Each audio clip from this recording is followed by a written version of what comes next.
మీ personal interviews మరియు వ్యాపార ప్రకటనల కొరకు ఈ నెంబర్ని సంప్రదించండి. నమస్తే, వెల్కమ్ టు మనం టీవీ. నేను వలి. వైసీపీ నాయకుల అరాచకాలు ఒక్కొక్కటిగా వెలుగులోకి వస్తున్నాయి.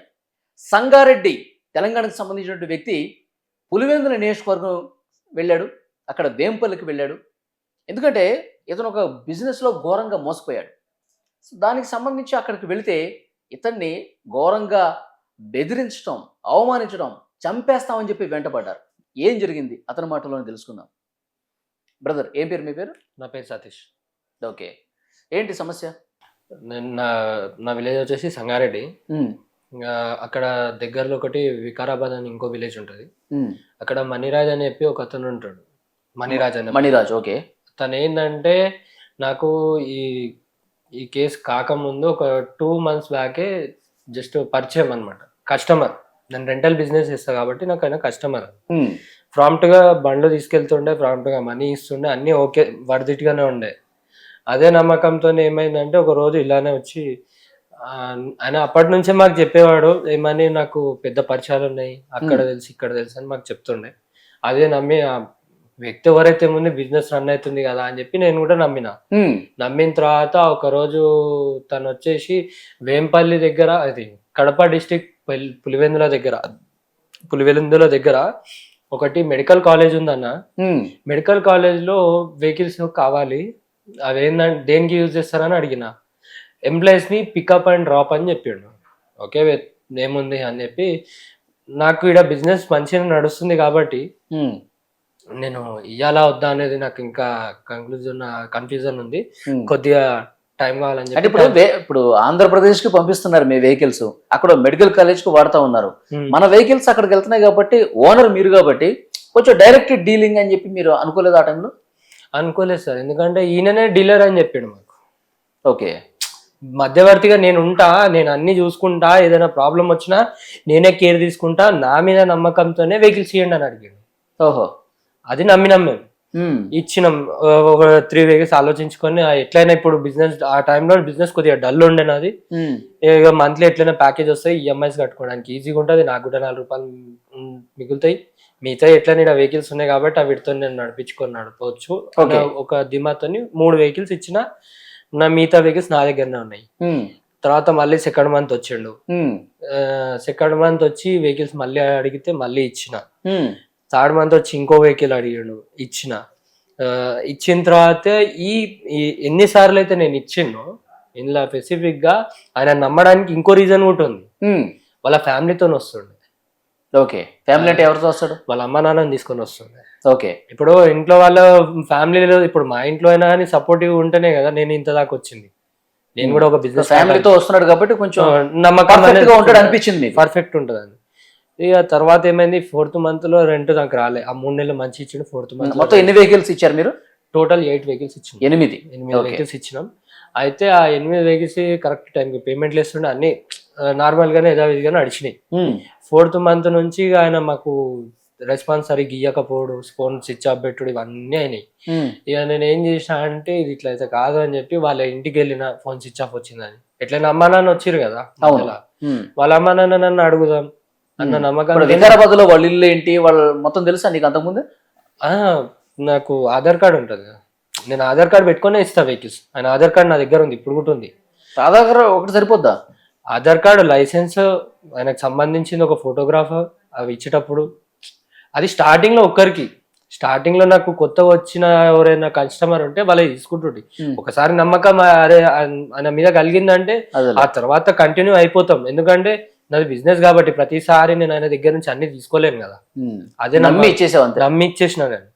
అయితే అటు కాక ఈసారి వాళ్ళ అమ్మ నాన్న తీసుకొని వచ్చింది కాబట్టి ఇంకా నమ్మకం కుదిరింది.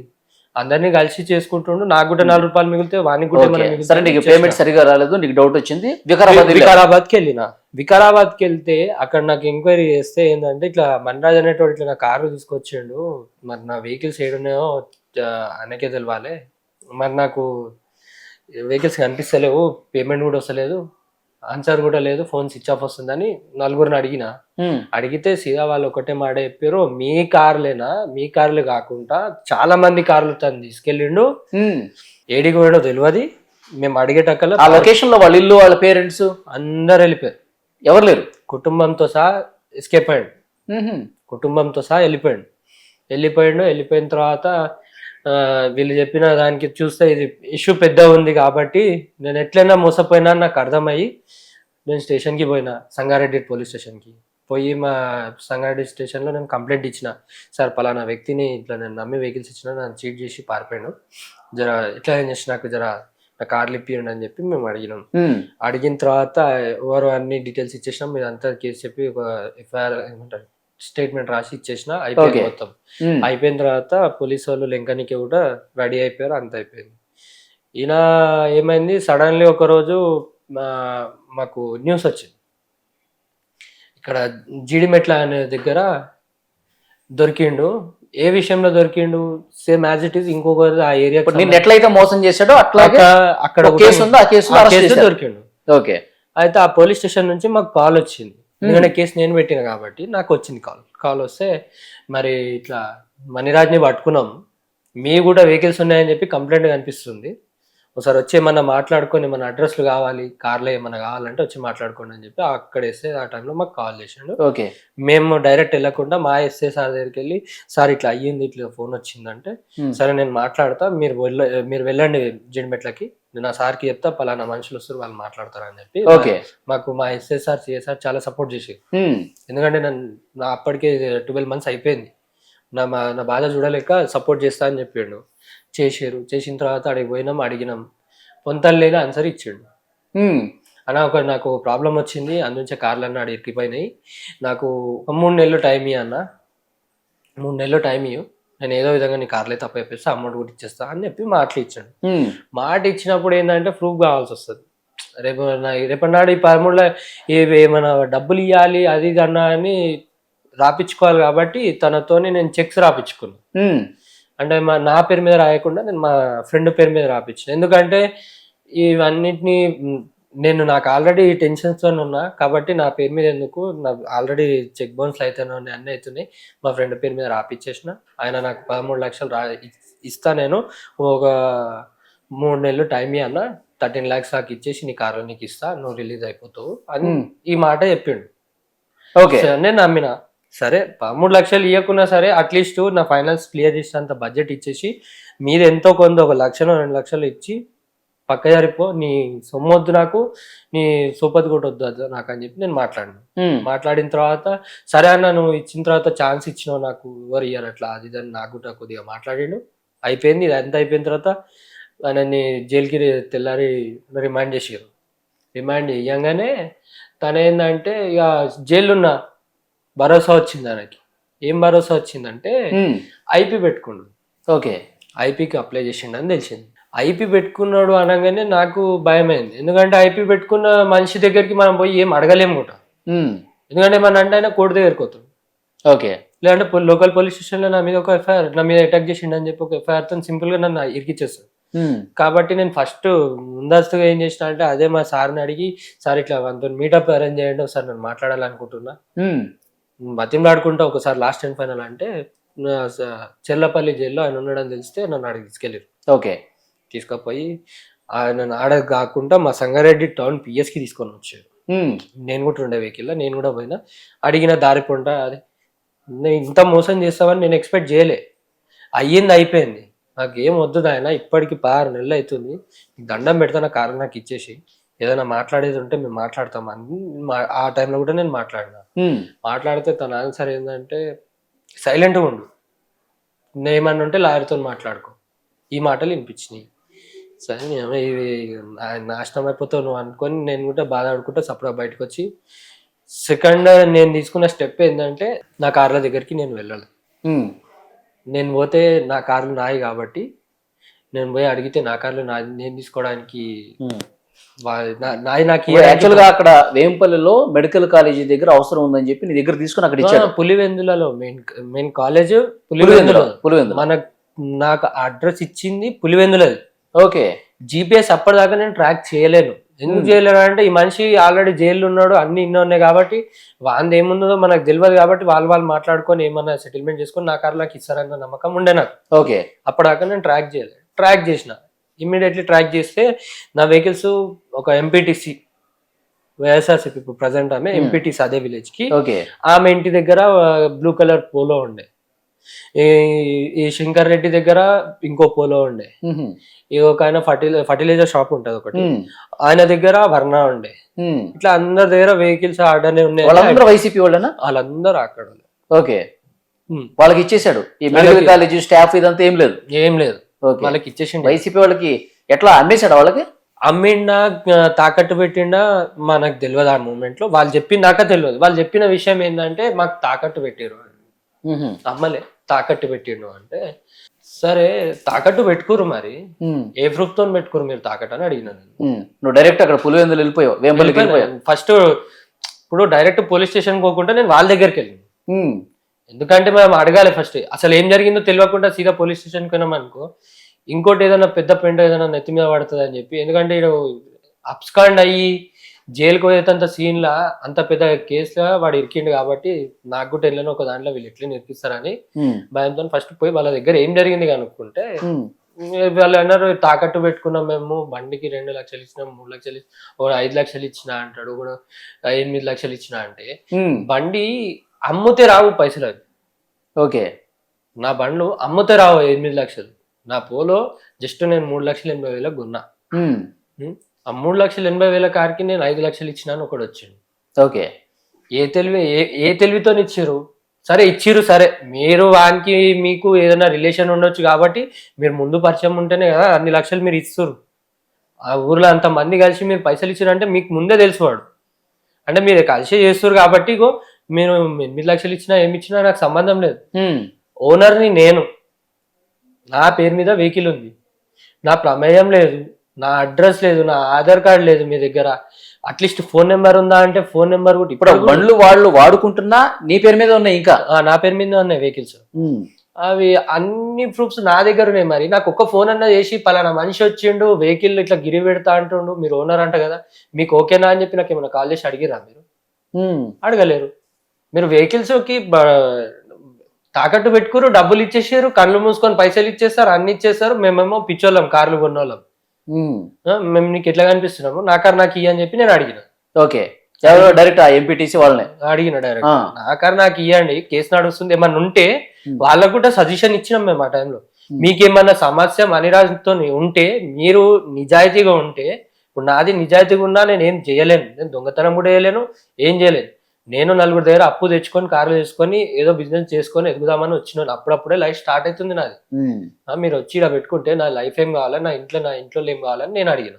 అడిగితే వాళ్ళ ఆన్సర్ ఏంటంటే మేము ఇట్లని చేస్తాం. సింపుల్ ఒకటే ఆన్సర్, మేము ఇట్లని చేస్తాం. ఎక్కువ తక్కువ మాట్లాడారు. ఏం పేరు? ఎంపీటీసీ పేరేంటి? భారతి.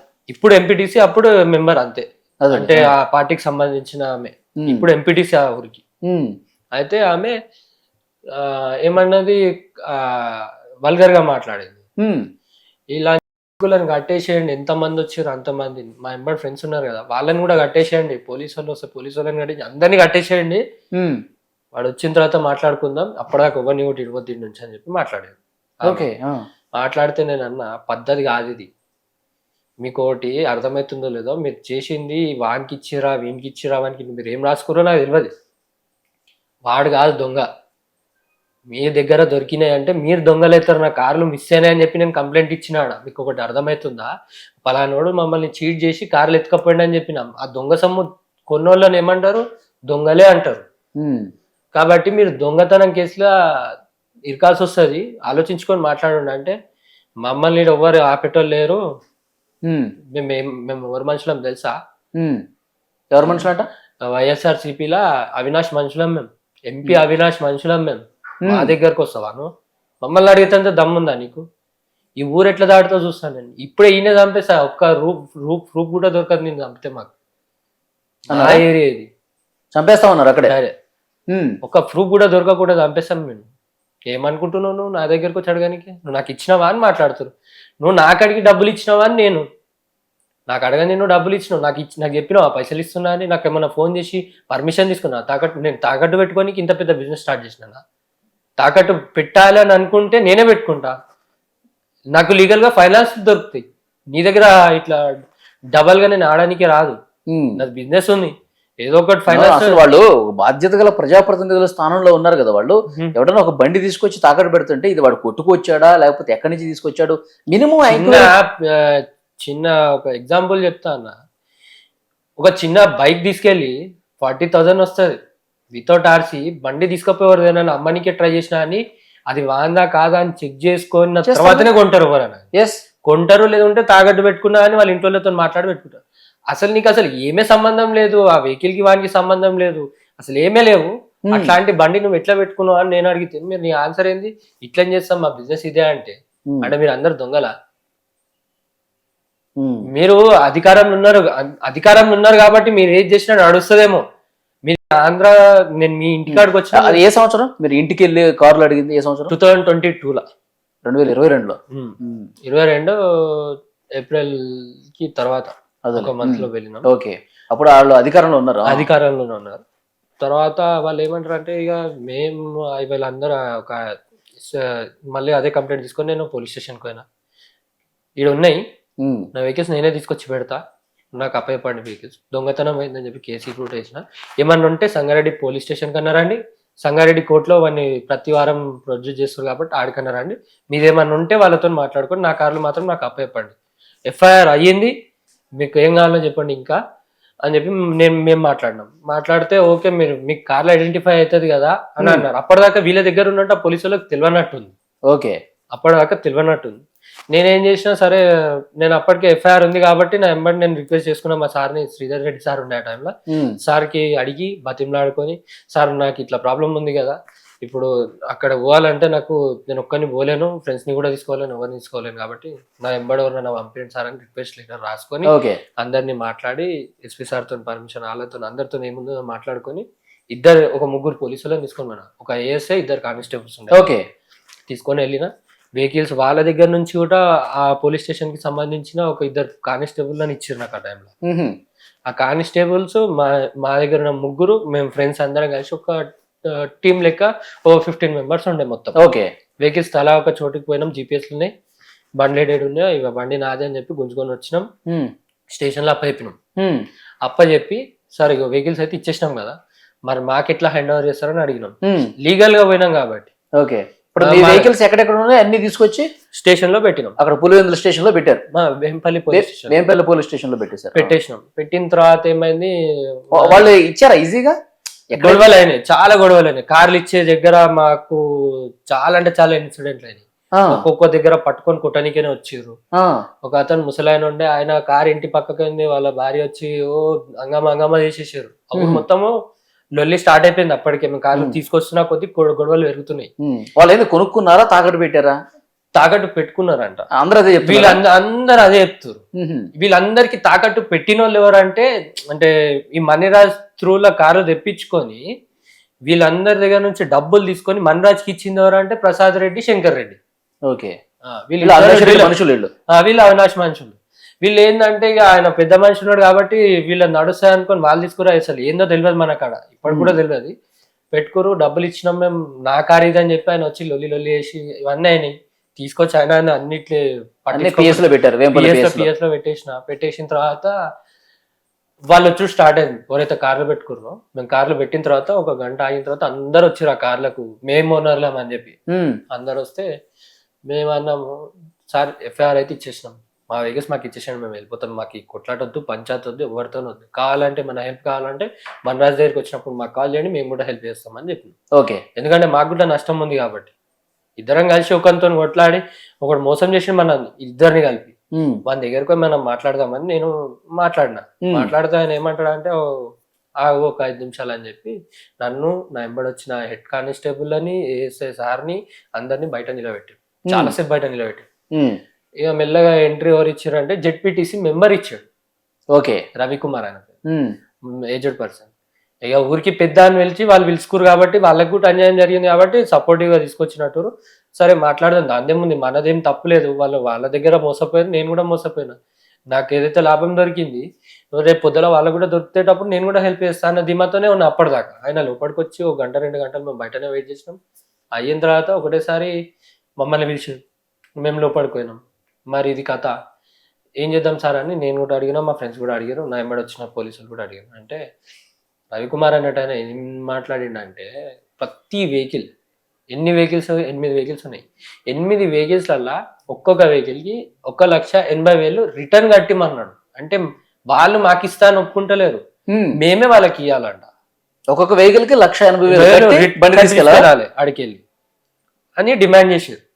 డిమాండ్ చేస్తే మేము అంతా చోలేం పెట్టుకోలేము, మా వెహికల్స్ మేము తీసుకోనికి నీకెందుకు పైసలు ఇవ్వాలని నేను అడిగాను. మన్రాజ్కి ఇచ్చినా అంటే, మన్రాజ్కి నువ్వు పైసలు ఇచ్చినావు, నేను కాదంటలే, మిమ్మల్ని రమ్మంటున్నా, నేను కూడా రండి కలిసిపోయి కొట్లాడదాం. నా బండ్లు అయితే ఫస్ట్ ఇవ్వండి, నా రొటేషన్ ఆగి అప్పటికే ఇవన్నీ అయ్యే టైం ఎక్కువ అయిపోయింది నాది. 26 months అయిపోయింది అప్పటికే ఈ వెహికల్స్ పోయి. నాకు 26 months నుంచి మొత్తం అప్పులలో పడిపోయినా, నేను కూడా నాకు తట్టుకోలేంత ప్రెజర్ ఉంది, మీరు నన్ను ఇట్లా హింసించకుండా అది ఇదని నేను మాట్లాడినా కానీ వీళ్ళు ఏంటంటే ఇయ్యమట్ల వెహికల్ ఎందుకు ఇస్తామనుకుంటున్నాను, మణిరాజ్ని పట్టుకరా తీసుకో అంటే మీ ఊర్లో మీరు కూర్చుంటే మీదే రాజ్యం నడుస్తుందేమో. ఒకసారి వచ్చి మేము రమ్మన్నది మా ఇంటికి రమ్మలే, మేము ఇంటికాడికి వచ్చినాము, మిమ్మల్ని బతిమలాడుకొని కార్లు ఇమ్మని అడుగుతున్నాం, మేము మీ ఇంటికి మమ్మల్ని మా ఇంటికి వచ్చి మాట్లాడమని అంటలే. మా దగ్గర కూడా పోలీస్ స్టేషన్ ఉంది, వాని మీద కేసు ఉంది, అదే పిఎస్కి పోదాం. లేదు మీరు కూడా ఒక 2 కానిస్టేబుల్ అని మీకు తెలిసిన వాళ్ళు ఎవరన్నా ఉంటే మాట్లాడుకోండి, వాళ్ళని కూడా తీసుకొచ్చి మాట్లాడుకోండి, సమానంగా చేసుకుందాం. అంటే ఏమన్నారు వాళ్ళు ఏమంటారు అంటే, మాకు అవన్నీ ఎందుకు చెప్తున్నాను, మాకు ఐడియాలు ఇస్తున్నావు, అంత పెద్ద అయినా నడు నుంచి అని చెప్పి కొద్దిగా ఇవే పదాలు ఇంకా నోరు తెలిసే బూతులు, అది నోరు తెలిసే సెప్టిక్ ట్యాంక్లు అవి వాళ్ళ నోర్లు. లంజా కొడుక ఆడామె కూడా కానీ మాట్లాడుతుంది.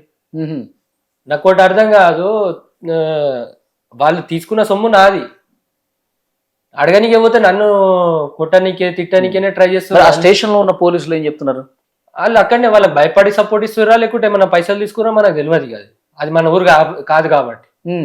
మేము పోయినాం, వాళ్ళు కూర్చొని మాట్లాడిన తర్వాత ఆయన వాళ్ళ ముందంటే, అది కూడా ఆ జెడ్పీటీసీ మెంబర్ ఎవరైతే ఉన్నారో వాళ్ళు వచ్చినప్పుడు వాళ్ళు ఇచ్చిన రెస్పెక్ట్ చూసి మేము ఓడిపోయినాం అనుకున్నాం. ఆనే డ్రాప్ అవుట్ అయిపోయినా. ఏం జరిగింది అక్కడ, తను లోపలికి వచ్చిండు, వీళ్ళిద్దరు లేచారు, నమస్కారం చెప్పారు. ఇప్పుడు ఒక అధికారి ఒక పోలీస్ స్టేషన్లో ఎస్ఐ కాదు కానిస్టేబుల్ అయినా సరే, కానిస్టేబుల్ లేచి తన చైర్ ఇంకొకరికి ఇచ్చి ఎప్పుడైనా ప్రాబ్లం చెప్పుకున్న దగ్గర వచ్చి కూర్చోటారా? ఓకే, ఆ పోలీస్ సీట్ లో అతను వచ్చి కూర్చున్నాడు. ఇప్పుడు కంప్లైంట్ ఇచ్చేటైన ప్లేస్ లో పోలీస్ అయినా కూర్చుండు, పోలీస్ అయినా కూర్చున్న ప్లేస్ లో కంప్లైంట్ ఇచ్చేటైనా కూర్చుంటే ఎట్లుంటది? అదేలే, నేను ఓడిపోయినా అనుకున్నా. జెడ్పీటీసీకి లేచి ఆయన ఎస్ఐ ఒక చైర్ ఇచ్చేసారు అని ఇట్లా కాళ్ళ మీద కాళ్ళు వేసుకొని కూర్చుండు. 1,50,000 1,80,000 లేదంటే 2 లక్షలు ఇచ్చి బండ్లు తీసుకోపో, ఎక్కువ మాట్లాడకు, ఫస్ట్ ఇటు నుంచి నడవ, సింపుల్ గా ఆన్సర్ ఇచ్చేసిండు. వాళ్ళు కూడా నాకు ఏమన్నా ఇది ఉంటే ప్రాణాలకు హాని అవుతుంది, పోయి ఏమన్నా ఉంటే పైసలు తెచ్చుకొని తీసుకోపోండి అని చెప్పారు. ఇక అప్పట్లో నేను ఏం చేసిన, ఇక పైసలు అంటారు కదా, నేను ఓనర్లకు ఫోన్ చేసిన, కార్లు నా దగ్గర లీజ్ ఉన్నాయి, నా కార్లు అంటే ఉండని, ఏదో ఒక రోజు వస్తాయి, నేను ఏదో రకంగా రికవరీ చేస్తాను. వేరే వాళ్ళ దగ్గర లీజ్ తీసుకుని మండలాజ్కి ఇచ్చావు నువ్వు. అవిటితో నాకు చాలా రిస్క్ అయిన ఉండే, వాళ్ళ పేర్ల మీద ఉన్న ఏదైనా కేసులు ఇరకాబడ్డా అనుకో, నేను కూడా ఇరకాలి, వాళ్ళు కూడా ఇరకాలి, కాబట్టి చాలా పెద్ద ప్రాబ్లం అవుతుంది అని చెప్పి ముందస్తుగా వాళ్ళకి ఫోన్ చేసిన. అన్న ఇట్లా ఉందా అంటే, నీది ఎప్పుడు ఇంతే, సరే మా కార్లు మాకు వస్తాయి కదా, నీ దగ్గర నేను డబ్బులు తర్వాత తీసుకుంటాం, కానీ నీకు టైం ఇస్తాం రవి, మాకు ఇచ్చే లీజ్ పైసలు అవన్నీ ఏం అవసరం లేదు, కార్లకు మేము పైసలు ఇస్తాం, అవే పైసలు చాలు, ఇన్ని రోజులు లాసేనం, ఇక గిదానికి ఏమున్నది అని ఒక మాటతో వచ్చారు. 4 lakhs ఇచ్చి 2 వెహికల్స్ తీసుకొని వెళ్ళిపోయారు ఓనర్స్ వచ్చి. మిగతా వెహికల్స్ నేను అన్నీ వదిలేసిన, నా దగ్గర డబ్బులు లేవు, అప్పటికి లాస్ట్లో ఉన్నా, అప్పులలో ఉన్నా. నేను ఆల్రెడీ ఈఎంఐలు కట్టుకోవడానికి దగ్గర 32 lakhs అప్పు అయిపోయింది నాకు అప్పుడు తిరిగి చూసుకుంటే. ఓకే, ఇంట్రెస్ట్లు ఈఎంఐలు ప్రతి నెలలో అవే అవుతున్నాయి. ఇక నేను కూడా కొన్ని తప్పులు. ఇప్పుడు నీ వెహికల్స్ 4 ఉన్నాయి అక్కడ? 6 వెహికల్స్ ఉన్నాయి. 2 తీసుకెళ్లారు, 8లో 6 ఉన్నాయి ఇప్పుడు. ఓకే, 6 అక్కడే ఉన్నాయి, 2 మాత్రం తీసుకొచ్చినాం. ఓకే, తీసుకొచ్చినాం. తర్వాత మొన్న రీసెంట్ గా నాకేమనిపించింది అంటే, మొన్నటికి మొన్న అయ్యింది అవుతుంది, ఇక పోతే పానమన్న వాళ్ళే వస్తే కార్లతోనన్నా రావాలి అన్న మైండ్ తోని ఎవరిని కలిస్తే బెటర్ ఉంటుంది అని ఆలోచించుకుంటే, మొన్న ప్రభుత్వం చేంజ్ అయింది కదా, అక్కడ మన పవన్ కళ్యాణ్ గారు మళ్ళీ చంద్రబాబు ఉన్నారు కదా, ఈసారన్నా పని అవుతుంది అనే ఆశతోని నేను వాళ్ళని కలవడానికి స్టార్ట్ అయిపోయాను. ఇంట్లో ఏం చెప్పలే. అప్పటికి ఇంట్లో కూడా నన్ను అసహించుకున్నాడు, వెళ్ళిపోమ్మన్నాడు, మా ఇంట్లో గొడవలు నడుస్తుంది నాకు, మా ఇంట్లోకి. నువ్వు అన్ని నాశనం చేసినావు అది ఇది అని చెప్పి మా ఇంట్లో అందరూ నన్ను తిడుతురు. ఎందుకంటే రోజు ఇంటికాడే నేను అప్పులు చేసిన కదా అన్న. ఆ మూమెంట్లో నాకు కూడా అప్పులైనాయి. ఆ అప్పులో ఇంటి ముందటికి వచ్చి నాతో గొడవపడు, తిట్టుడు, నన్ను కొట్టుడు ఇవన్నీ నడుస్తున్నాయి. ఆ మూమెంట్లో ఆ ఇజ్జత్ పోతుంది. నువ్వు వెళ్ళిపోరా ఫస్ట్ ఇంట్లోకి వెళ్ళి, మాకు కనిపించకు, నీ వల్ల. మీ ఇంట్లో ఉండలేదు నువ్వు? నేను ఉంటలే. ఎక్కడ ఉంటున్నావు మరి? ఎవరు షెల్టర్ ఇస్తే ఆ రోజు వాళ్ళే దేవుళ్ళు నాకు. ఆ రోజు పూర్తి. మరి మీ పేరెంట్స్ అమ్మ నాన్న ఉన్నారు కదా? ఉన్నారు. వాళ్ళు ఏం తింటున్నారో ఎక్కడ ఉంటున్నావు అడగట్లేదా? అడుగుతున్నారు. వాళ్ళ బాధ వాళ్ళు అన్ని చెప్పుకుంటున్నా నేను కూడా. కానీ వాళ్ళ దగ్గర ఉంటే నాకు అనిపించింది, నేను ఎందుకు బయటికి వచ్చినా అంటే ఒక రీజన్ ఉంది. ప్రతిరోజు పొద్దున్న ఇవ్వగానే అప్పులోడు వచ్చి ఇంటికాడ వచ్చి నిలాడే నీ కొడుకేడి, నీ ఇట్లా చేసాడు మమ్మల్ని అని చెప్పి, దొంగ మీ కొడుకు అని చెప్పి ప్రతిసారి వచ్చి ఒక్కొక్కడు మాట్లాడుతాడు. జరిగిన విషయం ఎవ్వరు అర్థం చేసుకుంటలేరు. నేను కూడా ఇట్లనే మీరు నాకు నమ్మకంతో పైసలు ఇచ్చారు, నేను ఇవ్వకుండా అయితే నా సొంతిల్లు ఆడనే. మీ అందరికీ నేను పరిచయమే, మా నాన్న కూడా తెలుసు మీకు. నేను అప్పే చేసిన. నేను అందరు పోలీస్ స్టేషన్లో నన్ను తీసుకుపోయి కూర్చోబెట్టినే చెప్పిన, సార్ నేను అప్పు తీసుకున్నా అయ్యాను అంటలే, నాకు కొద్దిగా టైం ఇవ్వమని. నాకు మెంటల్గా నేను డిస్టర్బ్ అయి ఉన్నా, నాకు కార్లు పోయి నా బాధలో నేను ఉన్నా.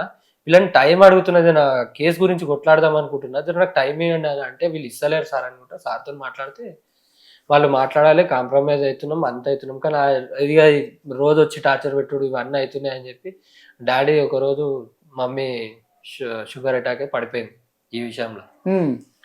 వాళ్ళకి అప్పటిదాకా ఏం చెప్పలే నేను. అప్పులు చేసిన సంగతి తెలియదు, ఏం తెలియదు. సడన్గా అందరూ ఒక రోజు ఇంటి ముందటికి వచ్చేసి గొడవ చేసేటక్కడ మమ్మీకి షుగర్ అటాక్ అయింది, పడిపోయింది.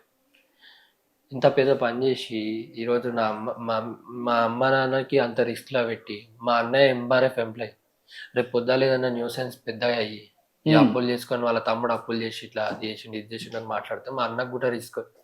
ఇవన్నీ ఆలోచించుకొని ఏం చేసిన అంటే నేను నా అంతలో నేను డిసైడ్ అయ్యి బయటకు వచ్చేసిన. ఇన్ని రోజుల నుంచి లేనిది ఇప్పుడు కొత్తగా వాళ్ళకు ప్రాబ్లం ఎందుకు క్రియేట్ చేయాలని చెప్పి నేను బయటకు వచ్చేసిన 4 months బ్యాక్. వచ్చిన తర్వాత రోడ్ల మీద అక్కడ ఇక్కడ ఉండు తినుడు అన్నీ చేసిన. ఇక తర్వాత ఆలోచించుకొని ఇప్పుడు చెప్పినా అన్న ఇట్లా మళ్ళీ ఆంధ్రాకి పోయి సీఎం సార్ దగ్గర కలుద్దామని ట్రై చేసిన. అంతట్లోపటినే పవన్ కళ్యాణ్ సార్ని కలిస్తే ఇంకా తొందరగా అవుతుందని చెప్పారు నాకు. ఇట్లా అక్కడ అడిగితే పోయి అపాయింట్మెంట్ తీసుకుందామని పోయి ఒక 2 days ఆడనే ఉన్నా. పార్టీ ఆఫీస్ ముందరనే పడుకున్నా, మళ్ళీ ఎక్కడ పోలే. ఓకే, పార్టీ ఆఫీస్ ముందరనే పడుకున్నా. షెడ్స్ ఉండే, అది గ్రీవెన్స్ షెడ్లు ఉండే, అందులోనే ఒక సైడ్ పోయి ఎవరికి తెలియకుండా పడుకున్నా. లేచిన మళ్ళీ అడిగి లాస్ట్కి ఒక రోజు వచ్చింది, గ్రీవెన్సే ఉండే ఆడ. నెక్స్ట్ డే ఎమ్మెల్యే ఉండే, ఒక మేడం వచ్చింది అడిగి. ఓకే, మాధవి మేడం పేరు ఉంటుంది ఆమె, ఆ ఊరు ఎమ్మెల్యే, మంగళగిరి ఎమ్మెల్యే. ఆ మేడం మంగళగిరి ఎమ్మెల్యే లోకేష్ గారు. ఇంకెవరు వచ్చారు? లేడీస్ ఉండే వాళ్ళ దగ్గరికి వెళ్ళిన, ఇది నా ప్రాబ్లం అంటే ఒక లాయర్ని అపాయింట్ చేశారు కడపలో కోర్టు నుంచి. ఒక లాయర్ అండి, ఆ లాయర్నితో మాట్లాడుకో నీ ప్రాబ్లమ్ సార్ట్అవుట్ చేస్తారు, ఏం టెన్షన్ తీసుకోక బాబు అని చెప్పి నచ్చజెప్పి బయటికి పంపించారు. సింపుల్గా ఆడ నచ్చజెప్పారు, కానీ నాకు పని కాదు. ఎందుకంటే నేను ఆల్రెడీగా నా ట్రయల్స్ ఒక ఏఎస్ అంతమందిని తీసుకపోతేనే పని కాలే. ఒక లాయర్తో పోయి కలిసి సింపుల్గా మేడం బండ్లు ఇప్పియండి అంటే వాళ్ళు రిస్క్లో పడతారు. విన్నది ఎవరు నీ సమస్య, నీ బాధ విన్నది ఎవరు అక్కడ ఆఫీస్లో గ్రీవెన్స్కి వచ్చిన వాళ్ళు, అక్కడ ఆఫీసర్స్ విన్నారు. అంత అయిపోయింది. తర్వాత ఇప్పుడు వాళ్ళని కూడా రిస్క్ వేసినట్టే అయిపోతుంది. ఒక మనిషిని లేడీస్ని తీసుకపోయి ఇట్లా కార్లు ఇట్లా ఉన్నాయని చెప్పి మనం అడిగితే, ఇప్పుడు వెంబడి ఇంతమందిని తీసుకపోయినప్పుడే వాళ్ళు నా మీదకి అటాకింగ్కి వచ్చారు. ఒక మనిషిని తీసుకపోయి ఆడ ఇరకబెట్టుడు ఎందుకు అని చెప్పి ఆలోచించుకొని మళ్ళీ సీఎం గారి ఆఫీస్కి వెళ్ళిన. చంద్రబాబు గారి ఆఫీస్ ఉంది ఆడనే మంగళగిరిలో. ఆడికి పోతే రిసెప్షన్లో చెప్పారు, రేవతి మేడం అని మీద ఉంటారు, వాళ్ళని కలవండి మీ ప్రాబ్లమ్ సార్ట్అవుట్ అవుతాయి. పోయి కలిసిన తర్వాత మేడం ఏం చేసింది, వడ్లరామయ్య సార్ అని ఉంటాడు ఆడ, పెద్ద మనిషి, ఆ సార్ని కలిస్తే నీ పని 2 days అయిపోతుంది అని చెప్పేసి నాకు ఒక భరోసా ఇచ్చారు. నేను కూడా నిజంగానే పోయినా. మేడం అప్పట్లోనే ఒక ఆడ గ్రీవెన్స్ నడుస్తుంది, అయిపోయిన తర్వాతనే పోయి ఈ విషయం పెద్దది కాబట్టి, ఇది మోసం, ఇది దొంగతనాలు, ఇవన్నీ ఇంతమంది పెద్ద మనుషులు ఉన్నారు కాబట్టి అలోన్గానే చెప్పాల్సి వస్తుంది, ఎవరు ఏ మనిషి ఉంటారో అని చెప్పి అందరు పోయిన తర్వాత పర్సనల్గా పిలిచి నాకు మాట్లాడారు. నేను ఇది మొత్తం ఇట్లా అయ్యింది, ఇట్లా సో ఇట్లా ప్రాబ్లంలో నేను ఇరుకోవడం సార్, నన్ను ఎట్లయినా కాపాడండి, నాకు ఎవ్వరు లేరు, నేను ఇప్పుడు 4 months నుంచి ఇంటి బయట ఉన్నా, నాకు ఇప్పుడు ఉపాధి కూడా లేదు, ₹1 జోబులో లేదు, మీ దగ్గరకు వచ్చినప్పుడు కూడా నేను అప్పు చేసే మీ దగ్గరకు వచ్చిన, అవే పైసలతో నేను ఉంటున్నా సార్, నాకు ఏదైనా హెల్ప్ చేయండి అంటే సార్ ఏం చేసిండు, ఎస్పీ సార్కి ఫోన్ చేసి చెప్పాడు, సార్ ఇట్లా సతీష్ అనే అబ్బాయి తెలంగాణ నుంచి వచ్చిండు, ఇట్లా ప్రాబ్లం ఉంది, ఇట్లా వెంపల్లిలో అందరు కలిసి వాడిని కొట్టనీకి చంపనీకి ట్రై చేస్తారంట, జర ఒకసారి పోయి మాట్లాడాన కార్లు ఏమన్నా ఇచ్చేసేయమనండి అని చెప్పాడు. సరే అని చెప్పి నేను రమ్మని చెప్పండి అని చెప్తే నాకు అపాయింట్మెంట్ ఇచ్చారు ఆ రోజు ఎస్పీ సార్. సిసిని కలిసి ఎస్పీ సార్ దగ్గరికి పోయి కలిసిన, మాట్లాడినా, అంతా అయిపోయింది. నెక్స్ట్ డే రమ్మని చెప్పారు నన్ను. నెక్స్ట్ డే ఒక ఇన్స్పెక్టర్, సబ్ ఇన్స్పెక్టర్ నెంబర్ ఇచ్చారు, ఆ నెంబర్కి కాల్ చేయి మీ ఎంబడి వచ్చి కార్లు ఇప్పించిపోతారని చెప్పారు. సరేనమ్మా, ఇట్లయితే పని అయితే కానీ నేను కూడా హ్యాపీగా ఫీల్ అయిపోయి రెస్ట్ తీసుకొని నెక్స్ట్ డే ఫోన్ చేద్దామని కాల్ చేసే ముందే న్యూస్లో అప్డేట్ ఏమొచ్చిందంటే ఎస్పీ సార్ ట్రాన్స్ఫర్ అయ్యండి. అరే ట్రాన్స్ఫర్ అయ్యండి అనగానే ఇప్పుడు నా పని ఆగిపోతుంది. నేను ఇప్పుడు ఈయన లేనప్పుడు నేను నన్ను ఒక్కరిని పోయినా అనుకోండి, మళ్ళీ అదే సీన్ రిపీట్ అవుతుంది. ఈ మళ్ళీ ఎందుకు రిస్క్ తీసుకోవాలి, మళ్ళీ నేను నమ్మకంతో ఒకరి కాళ్ళ మీద పడి అడిగిన కదా, వాళ్ళ దగ్గరకు వచ్చి ఇంకేదైనా సజెషన్ ఇస్తారని చెప్పి మళ్ళీ విజయవాడకే వచ్చిన. మళ్ళీ సార్ దగ్గర వల్లరంగ సార్ దగ్గరికి వెళ్ళి, సార్ ఇది పరిస్థితి, ఇట్లా నా ట్రాన్స్ఫర్ అయిందంట సార్, జర ప్లీజ్ ఏదైనా చేయండి అంటే మళ్ళీ సారే రిస్క్ చాలా అంటే చాలా హెల్ప్ చేసిండు. వల్లరామయ్య సార్ చాలా అంటే చాలా హెల్ప్ చేసిండు. ఏంటంటే డిఎస్పీ సార్కి కాల్ చేసి, పలానా అబ్బాయి ఇట్లా తెలంగాణ అంటే ఇట్లా మీ ఊర్లో ఇట్లా అయ్యింది, జర మాట్లాడండి అని చెప్పి పులివెందుల డిఎస్పీ సార్కి ఫోన్ చేస్తే రమ్మను అని చెప్పి పోయి ఫోన్ చేసిన. నువ్వు ఒక్కరిని పోగలుగుతావా అని అడిగిడు నన్ను. పోగలుగుతా సార్, మీరు సపోర్ట్ చేస్తా అంటే. సరే నేను మాట్లాడిన తర్వాతనే నువ్వు అంటే కొద్దిసేపు వెయిట్ చేసిన. నాకు పోలీస్ స్టేషన్ ఎస్ఐకి సిఐకి కాన్ఫరెన్స్లో పెట్టి, ఆ పిల్లాడు వస్తున్నాడు, ఆ గీత కూడా పడకుండా ఆ పిల్లాడిని మళ్ళీ రిటర్న్ పంపించాల్సిన బాధ్యత, ప్లస్ ఆ కార్లు ఇచ్చి పంపించాలి మీరు అని చెప్పి ఆర్డర్స్ చెప్పిండు వాళ్ళకి. నేను పోయినా, రమ్మంటే పోయిన తర్వాత ఏమైంది, వెహికల్స్ ఏవేవని అడిగారు, నెంబర్స్ అన్ని ఇచ్చేసిన, వెహికల్స్ నెంబర్ ఇచ్చేసిన. ఇచ్చిన తర్వాత ఒక కానిస్టేబుల్ని ఇచ్చారు. నైట్ 10 AM అయింది. ఒకసారి అయితే నీకు ఏరియాలు తెలుసు అన్నావు కదా, వెహికల్స్ ఉన్నాయో నీకు తెలుసు అన్నావు కదా, పోయి సర్చ్ చేసాడు, వెహికల్స్ ఉంటే నాకు ఫోన్ చేయని చెప్పి. సరే అని పోయి చూసినాం, కనిపించలే వెహికల్స్ ఏవి కూడా కనిపించలే. చిన్న డౌట్లు ఏంటంటే వీళ్ళు ఏమైనా వెహికల్స్ ని మాడిఫికేషన్ ఏమైనా వేసుకొని కూడా వాడతారు కదా, ఎట్లనే దొంగలు దొరకొద్దా అంటే ఏదో ఒకటి చేయాలి కదా. ఓకే, ఆ తీరులో నేను ఆలోచించిన తర్వాత వీడికి వచ్చిన తర్వాత వాళ్ళ పాసింగ్ బండ్లను లింక్ కూడా స్టార్ట్ చేసినాను. సరే అని చెప్పి నేను లెంకితో ఒక వెహికల్ నాకు ఒక మెకానిక్ షెడ్ వెనుక కనిపించింది. ఓకే, గ్రాండ్ ఐటన్ వైట్ కలర్, అది టీఎస్ పాసింగ్. ఆ వెహికల్ని నేను గుర్తుపట్టడానికి నాకైతే నా బండ్లకి ఏమేమి నేను ఎక్స్ట్రా ఫిట్టింగ్ ఏవైతే ఉన్నాయో అవన్నీ చూసి ఇది నాది అని చెప్పి నేను ఫిక్స్ అయ్యి సార్కి, నా వెంబడి వచ్చిన కానిస్టేబుల్కి ఈ బండి నాది కావాల్సిందే చూసుకో అని చెప్పి నేను ఫొటోస్ కూడా చూపించి వేరియేషన్స్ కూడా చూపించిన. అప్పటి ప్రతి ఒక్క డ్యామేజ్ అట్లనే ఉంచిరాదు. ఓకే, మిగతా రేడియం మార్క్ ఏదో చేయించుకొని పెట్టుకో. ఆ డ్యామేజ్లతో ఆ బండి దొరికిపోయింది, ఐడెంటిఫై అయిపోయింది. సరే అని ఆడ నుంచి బయలుదేరినాం. ఆ వెహికల్ అన్న ఉంది, మేము బయలుదేరినాం. బయలుదేరిన తర్వాత స్టేషన్ నుంచి ఆ కానిస్టేబుల్కి కాల్ వచ్చింది, పిలిచిరు. పోయిన తర్వాత సతీష్ని 5 కార్లు ఉంటాయి 6 కార్లు అని ఎందుకు చెప్తున్నావు అంటే, 5 కార్లు ఎందుకు ఉంటాయి 6 కార్లు ఉంటాయి, ఒక కారు అడ్రస్ చూస్తే ఇక్కడ వాళ్ళ పేరు మీద రిజిస్టర్ అయ్యింది. రిజిస్టర్ ఎందుకు అయితే సార్, నా బండి మీద ప్రతి ఒక్క బండి మీద ఫైనాన్స్ ఉంది, నేను ఏ బండి కూడా కడతలేను. ఆల్రెడీ 12 months అప్పులు చేసి కట్టుకున్నా, అవి కట్టుకోలేకనే వస్తున్నాను. ఇంకా నేను ఎందుకు ఈ పని చేస్తాను నేను. ఓకే అన్న తర్వాత ఆ వెహికల్ ఏది అని అడిగిన, వర్నా ఫ్యూడిక్ అని చెప్పాడు. ఫ్యూడిక్ మనోజ్ అనేట ఆయన పేరు మీద ఉంది, నేను లీజ్కి తీసుకున్నా బండి. అది 25,000 per month నేను పే చేస్తున్నా, కావాల్సింటే మీకు అగ్రిమెంట్ చూపిమంటే అగ్రిమెంట్ కూడా చూపించిన. సరే ఈ బండి అయితే వేరే వాళ్ళ మీద ఉంది, మరి దాన్ని ఏదో రకంగా 5 బండ్లు తీసేసుకున్నావా? తీసుకోలే, అది కూడా చెప్తా. ఆ బండిని ఏదో రకంగా నేను తెప్పిస్తా కానీ అని ఒక మాట చెప్పిండు నాకు. సరే వదిలేసిన తర్వాత ఇంకో బండి ఒక ఫర్టిలైజర్ షాప్ అయిన దగ్గర నాది ఇంకో బెలినో ఉందని తెలిసిన తర్వాత ఆయనను పిలిచారు. ఈ వర్ణ ఓనర్ని పిలవలేరు. ఫర్టిలైజర్ షాప్ ఆయనను పిలిస్తే ఆయన వచ్చిండు, ఆడ ఊరికి దగ్గరనే ఉంటాడు అనమాట. ఆయన వచ్చి కూర్చొని మాట్లాడి మీతో అందరికీ, అంటే అప్పటిదాకా నేను స్టేషన్లో ఉన్న సంగతి నాకు తెలియదు, అందరికీ కార్ల గురించి డిఎస్పీ సార్ ఆర్డర్ ఇచ్చిండట, వెహికల్స్ అన్ని తీసుకొని రమ్మన్నాడు అని చెప్పి చెప్పుకున్నట్టుండే. అందరిగా భారతి మళ్ళీ ఆ రోజు ఎంతమంది ఉన్నారో అంతమంది మళ్ళీ గ్యాదర్ అయ్యారు, మళ్ళీ వచ్చేసారు. నేను లోపల ఉన్నా.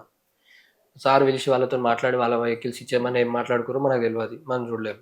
నన్ను ఏమన్నారు అంటే వాళ్ళతో మాట్లాడినంతసేపు మీద వెళ్ళి ఉండు అని చెప్పి, మీద కూర్చో అని చెప్పారు. నేను గా కూర్చున్నా.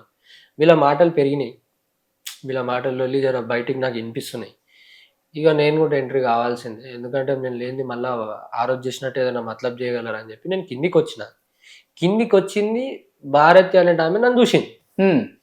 చూసి వెనక డోర్ నుంచి ఆమె ఫ్రంట్ డోర్ నుంచి శంకర్ రెడ్డి అనేట ఆయన, శంకర్ రెడ్డి ఫ్రంట్ డోర్ లో నిలబడ్డాడు. ఎంతకెళ్ళి ఆమె వచ్చేసి సంగారెడ్డి నుంచి నీకు రాగరా లంచ్ అంటే నువ్వు మళ్ళీ వస్తున్నావా, వచ్చినావు లంచ్, అరే ఇలా కార్లు ఎక్కిచ్చేసాడు. ఏనా ఊకే ఇదేంది 6 నెలలకోసారి వస్తున్నాడు, ఇజ్జత్ తీస్తున్నాడు రోడ్ల మీద. ఇప్పుడు నా ఇజ్జత్ పోతుంది, ఏమనుకుంటుండే నేను ఫస్ట్ కార్లు ఎక్కిచ్చేసాడు, తీసుకున్నాడు, నేను చంపేసి పాడేద్దామాట. ప్రూఫ్స్ కూడా దొరకవు, ఏముంది పోలీస్ స్టేషన్ లో మేనేజ్ చేద్దాం, మూడో కూడా దొరుకుతాడు, నడు ఫస్ట్ నేను తీసుకున్నాడు అని ఈ టైప్ లో మాట్లాడింది పోలీస్ స్టేషన్ లోపల. అన్న తర్వాత నేనేం చేసిన, ఆమె నిజంగానే ఆ మాటలే కాకుండా కొట్టడానికి మీదకి వస్తుంది, చేయలేపుతుంది అనమాట. చేయలేపుతుంటే నేను ఏమా నేను నీతో మాట్లాడడానికి రాలే, స్టేషన్కి వచ్చినా కాబట్టి నేను ఎస్ఐ సార్తోనే మాట్లాడతాను. అటు నుంచి మెల్ల వెళ్ళిపోయినా స్టేషన్ లోపల. ఎస్ఐ సార్ దగ్గరికి వెళ్ళి, సార్ ఆమె కొట్టడానికి వస్తుంది నన్ను, ఇదేంది సార్ అంటే, మేము ఉన్నాం కదా నువ్వు వెంటకి నిలబడని చెప్పి ఆయన వెనక నేను నిలబెట్టుకొని మాట్లాడి చెప్పిండు, నువ్వు కిందికి రాకు మీదనే ఉండాలి. మీద ఉండు అని ఎందుకు చెప్తున్నావు సార్, ఆమె నన్ను కొట్టడానికి వస్తుంది, మీద ఉండా అంటే కీకెళ్ళి బయటికి పోగానే ఏమని చేస్తే స్టేషన్ లోపలనే కొట్టడానికి వచ్చింది ఆమె, స్టేషన్ బయట దొరికితే చంపాయరా అని మాట్లాడిన తర్వాత నేను మెల్లగా ఏం చేసిన అంటే, ఇక సార్ ఇది నాకు అర్థమైపోయింది సీన్ అంతా, మీరు అందరు ఒకటైపోయారు, వీళ్ళందరూ ఒకటైపోయారని నాకు అర్థమైపోయింది. అంటే అక్కడ ఉన్న పోలీసులు కూడా కుమ్మకైపోయారా? అయిపోయారని నాకు అర్థమైపోయింది. ఎందుకు చెప్పిన ఎందుకు అయ్యారని తెలిసింది అంటే, స్టార్టింగ్ 2001 లో నాకు ఒక లెటర్ తీసుకురమ్మన్నారు సార్ది కాపీ అవన్నీ. ఈసారి కూడా నేను కాపీ అవన్నీ పెట్టుకునే పోయినా. ఓకే సార్ ఫ్రెష్ గా లెటర్ తీసుకొని రమ్మని ఫోన్ చేశాను. సిఐఎస్ఏ సార్ నాకు ఇచ్చిన ఏంటంటే, సతీష్ సంగారెడ్డికి వెళ్ళి ఒక లెటరు మీ సార్తోని ఒక కానిస్టేబుల్ని పట్టుకరా నేను వెహికల్స్ ఇస్తాను, సేమ్ డైలాగ్ కొట్టిండు. నేను అన్న మా వాళ్ళు రారు సార్, లాస్ట్ టైం వచ్చినప్పుడే మీరు మా పోలీసు వాళ్ళకు మర్యాద చేయలే. మర్యాద అంటే తిండి పెట్టుడే కాదు, రెస్పెక్ట్ ఒకటి, లోపలికి పిలిచి కూర్చోబెట్టుకోలేదు, బయట నిలబెట్టారు మా వాళ్ళని. కాబట్టి నాకు ముఖం లేదు మా పోలీసు వాళ్ళ దగ్గర, నేను అడగలేను, వాళ్ళు రారు కూడా. నేను ఇగో ఇంత పెద్ద మనిషితో మీకు అడిగిపించిన తర్వాత కూడా మీకు లెటర్ ఏం అవసరం, ఆల్రెడీ ఒక ఎఫ్ఐఆర్ తీసుకొచ్చి మీ స్టేషన్లు ఇచ్చి మళ్ళీ నా పర్మిషన్ లెటర్స్ ఇచ్చిన రోజు నా కార్లు వేరే వాళ్ళ చేతిలో పెట్టారు. ఇప్పుడు నేను పోయిన తర్వాత మళ్ళీ ఈసారి పోతే కార్లు ఇప్పుడు ఇక్కడికి వచ్చినాయి కదన్న, నా కార్లు ఉన్నాయి లేని ఇప్పుడైతే నాకు డౌటే, వెహికల్స్ ఉన్నాయా ఇంకేం చేసారో తెలియదు. అయితే వాళ్ళు ఏం చేశారు అంటే, మళ్ళీ అదే డైలాగ్ కొట్టేటగల నేను ఏం చేసిన, డిఎస్పీ సార్కి కాల్ చేసి, సార్ మళ్ళీ లెటర్ అడుగుతుంది సార్ ఇలా అంటే, అడుగుతుండు కదా పోయి తీసుకురా అని. ఇక నాకు అంతా అర్థమైపోయింది సీన్ అంతా. స్టేషన్ పోలీసు వాళ్ళు మారిపోయారు కాబట్టి ఈ ఇష్యూ నాకు నా పానం మీదకి వస్తాయని మెల్లగా ఏం చెప్పినా అంటే, సరే సార్ నేను లెటర్ తీసుకొని వస్తా నన్ను పంపించాను అంటే, ఒక హెడ్ కానిస్టేబుల్ని ఇచ్చి, ఎందుకంటే నేను బయటికి వస్తే చంపేస్తారు కాబట్టి ఏదో ఒకటి కొట్టారైనా కొడతారు, చంపుడేందుకు కానీ కొడతారు, ఏదన్నా నా మీద అటాక్ అవుతుంది కాబట్టి నాకు సేఫ్ లేదని చెప్పి సార్తో రిక్వెస్ట్ చేసుకొని ఒక హెడ్ కానిస్టేబుల్ని తీసుకొని మళ్ళీ బస్ ఎక్కి వచ్చేసిన. వచ్చేసి ఇక నాకు అర్థమైపోయింది ఇష్యూ సీఎం సార్ దాకా పోవాలంటే నాకు ఏ రూట్ తెలియదు. ఓకే, అక్కడ పొలిటికల్ ఇన్ఫ్లుయెన్స్ పెట్టుకుని అంతా బెదిరించేసి నీ వెహికల్స్ నీకు రాకుండా చేశారు. ఇందులో ఇంకోటి మెయిన్ ఏంటంటే, ఈ వర్ణఫ్యూడికి ఏదైతే ఉంది ఇంతకుముందు నేను చెప్పిన వెహికల్ రిజిస్టర్ అయ్యింది, మరి వాళ్ళ దగ్గర చలో వీళ్ళు తాకట్టు పెట్టుకున్న వాళ్ళు ఏం లేకుండా పెట్టుకోరు, బండి రిజిస్ట్రేషన్ ఎట్లా చేసుకోరు నాకు అర్థం కాలేదు. ఆ వెహికల్ మీద 14 months దాకా పెండింగ్ ఉన్నాయి పేమెంట్. ఓకే, ఎన్ఓసి లేదు వాళ్ళ దగ్గర, నేను ఏ సిగ్నేచర్ కూడా పెట్టాలి, ఆర్సీ కూడా లేదు వాళ్ళ దగ్గర, కానీ వాళ్ళ పేరు మీద రిజిస్ట్రేషన్ అయ్యింది. ఓకే, అంటే ఇప్పుడు వాళ్ళది ఎంత నడుస్తుంది ఈ విషయంలోనే అర్థం చేసుకున్నాను. ఇంకొకరి పేరు మీదకి నా వెహికల్, ఇప్పుడు నేను ఒక వెహికల్ అమ్మాలి కొనాలి అని అనుకున్నప్పుడు అదర్ పర్సన్ ది మొత్తం ప్రూఫ్స్ కావాలి, సెకండ్ హ్యాండ్ చేస్తాం కదా. ఆర్టీఓ ఆఫీస్ లో పోయిన తర్వాత కూడా హైపోతికేషన్ అని ఒకటి ఉంటది కదా, ఫైనాన్స్ క్లియర్ అయినట్టు ఒకటి అది ఇచ్చిన తర్వాత 45 days కి నా ఇంటికి ఆర్సీ వస్తుంది. నేను అమ్మినోని ఇంటికి పోదు, ఫస్ట్ ఆర్సీ నా ఇంటికి వస్తుంది. ఆ తర్వాత నేను ఎవరికైనా అమ్మాలనుకుంటే ప్రొసీజర్ ఉంటుంది దానికి కూడా. అవన్నీ ఏమీ లేవు, సీదా ఫైనాన్స్ ఉన్న బండి మీదే రిజిస్ట్రేషన్ చేంజ్ చేసారు. అంటే వాళ్ళ దగ్గర వాళ్ళు ఆ కడప వెంపల్లి కలిసి ఒక చట్టం ఏర్పాటు చేసుకుర్రా, లేకపోతే ఒక కమ్యూనిటీ కాకుండా ఒక రాష్ట్రం అనుకుంటుర్రా? ఆయన జగన్ ఎవరినైనా బెదిరించేసి వాళ్ళకి అనుకూలంగా మార్చుకుంటారు. మార్చుకుంటారు. ఓకే, ఇప్పుడు అంత పెద్ద మోసము ఆర్టీఓ ఆఫీస్ లో సైన్ ఎట్లా పెట్టిండు ఆర్టీఓ? అసలు అవును సిగ్నేచర్ పెట్టాలి కదా, ఆ సిగ్నేచర్ ని ఎవరు పెట్టారు ఆ బండి మీద? ఇంత మినిమం ఇప్పుడు ఆలోచన. ఏంది, ఇప్పుడు సతీష్ ఏం చేద్దాం అనుకుంటున్నావు? నీ బండ్లు అయితే నీకు రాలేదు, నువ్వు నష్టపోయావు. నేను ఇంట్లో కూడా నీ మొహం నష్టాన్ని జరగట్లేదు. ఇప్పుడు నాకు 32 లక్షల అప్పు నా నెత్తి మీద ఉంది. నా వెహికల్స్ మీద కేసులు నడుస్తున్నాయి. ఇప్పుడు వీళ్ళు దయదలిచి నాకు వెహికల్స్ ఇవన్నీ అయిన తర్వాత నాకు వెహికల్స్ ఇస్తారేమో. రాగానే నా బండ్లు అన్ని సీజ్ అవుతాయి. సీజింగ్ ఆర్డర్స్ లో ఉన్నాయి. నా బండ్లు సీజింగ్ ఆర్డర్స్ కాకుండా నా బండ్లు ఏవైతే ఉన్నాయో అవన్నీ క్లియర్ చేసి నా బండ్లు నా పేరు మీదకి ఏ ఫైనాన్స్ లేకుండా. ఎందుకు అడుగుతున్నా అంటే 3 సంవత్సరాలు నువ్వు నా బండి తీసుకొని తిరిగినావు. నువ్వు ఎన్ని బాధలు పడ్డావో నాకు తెలియదు, నువ్వు ఎంత సుఖం అనుభవించినావో నాకు తెలియదు. నేను పడ్డ కష్టాలు ఎవరు కూడా పడలేరు. ఊర్లో దొంగనాయన, దోస్తుల దగ్గర దొంగనాయన, నమ్మక ద్రోహినాయన, చీటర్ అని ఒక పెద్ద బోర్డు నేమ్ ప్లేట్ వేసి సంగారెడ్డి మొత్తం తెలిసేటట్టు చేసారు. మా ఇంట్లోకి లాస్ట్కి వచ్చి మా ఇంట్లో నన్ను వెళ్ళిపోరా అన్న దాకా తెచ్చిరు మీరు. ఇవన్నీ రిటర్న్ తెచ్చియండి అని అడుగుతున్నాను. ఇప్పుడు ఎన్ని రోజులు అవుతుంది ఇంట్లో నుంచి బయటకు వచ్చి? 4 months అవుతుంది. ఓకే, బయటే తిరుగుతున్నావు? బయట తిరుగుతున్నా. ఏమన్నా పని దొరుకుతా అని చెప్పి ఇక్కడ ఒక దగ్గర డ్రైవర్ జాబ్ చేసిన ఉంటే అది కూడా ట్రై చేసిన. జాబ్ చేసి అన్న అప్పులు కట్టుకుందామని. నాకు ఇక్కడ శాలరీ 1,00,000 రూపాయలు తీయరు. మీరు ఎంతమంది ఇంట్లో? ఇద్దరం. మీ అన్న నువ్వా? నేను మా అన్నయ్య. మీ అన్న ఏమంటాడు? మా అన్నయ్య కూడా నా వల్ల మా అన్నకు కూడా చాలా పెద్ద లాస్ అది. ఆయన ఎంప్లాయీ MRF లో. నా దగ్గర కొన్నిటి దగ్గర షూరిటీగా ఉన్నందుకు ఆయనను కూడా టైప్ చేసేసారు అక్కడ. ఇప్పుడు ఏంటంటే నా వల్ల మా అన్న సిబిల్ పోయింది, నా సిబిల్ పోయింది, ఇంట్లో ఎవ్వరికి సిబిల్ అనేది అర్థం లేకుంటుంది. ఎందుకంటే నేను బిజినెస్ చేసినప్పుడు సిబిల్ అని కాకుండా నేను లీగల్ గానే ఉన్నా. ఎందుకంటే గవర్నమెంట్ కి నేను కట్టాల్సిన ఏవైతే ఉంటాయి కదన్నా అన్ని కడుతుండే, నేను రెగ్యులర్ గా కడుతుండే. నా దగ్గర ప్రతి ఒక్కటి ఉంది. నా దగ్గర ఇన్కమ్ ట్యాక్స్ కూడా కడుతుంటుంది అన్నమాట. ఎందుకంటే రేపటి నాడు ఏదైనా ప్రాబ్లం వచ్చినప్పుడు నేను చీట్ చేసినట్టు కానీ ఏదైనా స్కామ్ చేసినట్టు కానీ ప్రొజెక్ట్ అవుతుంది అని చెప్పి నేను గవర్నమెంట్ కి సంబంధించిన చలాన్లు కట్టుడు అవన్నీ నాకు అలవాటే, నేను కడుతున్నా. అన్ని మెయింటైన్ చేస్తుండే. ఇప్పుడు ఒకటేసారి అవన్నీ లేవు. నా మీద సివిల్ కేసులు, మా అన్న మీద సివిల్ కేసులు, ఇంట్లో మీద ఇంటికి అది బతుకున్న లేరు, అప్పు తీసుకున్నా కదా వాళ్ళలో ఇవన్నీ కలిసి నా మీదకి వచ్చి పడుతున్నాయి. ఇప్పుడు ఇవన్నీ భరించుడు వాళ్ళకి ఎందుకు పెట్టాలి పంచాయతీ అని చెప్పి నేను బయటకు వచ్చేసినాను. ఓకే, చూద్దాం సతీష్, నీ సమస్యని అక్కడ ఆంధ్రప్రదేశ్లో ప్రభుత్వ పెద్దలకు చేరే విధంగా మా ప్రయత్నం కూడా మేము చేస్తాం. మన టీవీ ఒకటి ఏంటంటే మీరు మిమ్మల్ని అడగాలో వద్దా నాకు తెలియదు కానీ ఎట్ ప్రజెంట్ నా దగ్గర చిల్లి గవ్వ కూడా లేదు. లైవ్ గా చెప్తున్నా, నా దగ్గర చిల్లి గవ్వ కూడా లేదు. నేను ఎట్లుంటున్నానో నాకు మాత్రమే తెలుసు. ఈ న్యూస్ వచ్చిన తర్వాత నా మీద అటాక్ చేయాలన్న నమ్మకం నాకు ఉంది. ఎట్లయినా అటాక్ చేస్తారు, ఎట్లయినా ఏదో ఒక త్రూలో వస్తారు వాళ్ళు నా దగ్గరికి. కాబట్టి నన్ను పోలీసు వాళ్ళైనా సరే లేదు ఎవరన్నా దయదలిచి నాకు షెల్టర్ ఇస్తే బాగుండని అడుగుతున్నాను. సో డెఫినెట్గా మాట్లాడదాం.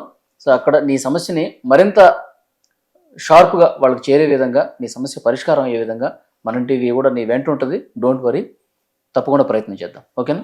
Thank you very much. Thank you.